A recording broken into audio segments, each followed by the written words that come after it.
Toitures et voitures enneigées, cette commune girondine s'est réveillée sous un épais manteau blanc ce mardi matin. C'est la première fois que j'en vois autant. Avant, c'était des flocons. Et là, c'est complètement de la neige. Ce matin, je suis sortie, mon pied il s'est enfoncé. C'était beau à voir, très beau à voir. La neige et des grands froids comme ça, on n'a pas l'habitude.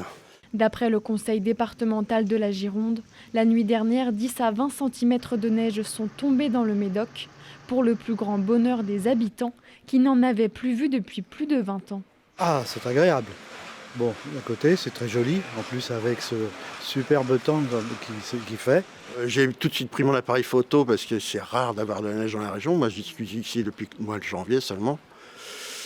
Et j'ai pris quelques clichés. À l'Espar-Médoc, les rues sont désertes, tout comme cette boulangerie-pâtisserie. Face aux températures négatives, les clients sont restés bien au chaud. Ça met toujours un coup, mais on sait pourquoi.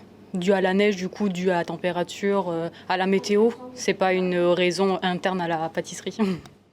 À quelques kilomètres de là, si cet éleveur de bovins se réjouit du voile blanc qui recouvre son exploitation, ce matin, au réveil, ça a été une grande surprise de voir une épaisseur aussi importante. On va dire de l'ordre de pas loin de 10-15 cm.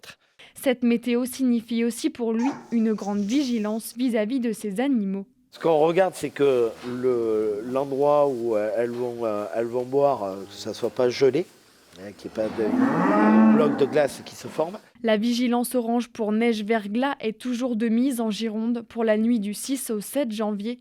Les températures devraient quant à elles remonter d'ici la fin de la semaine.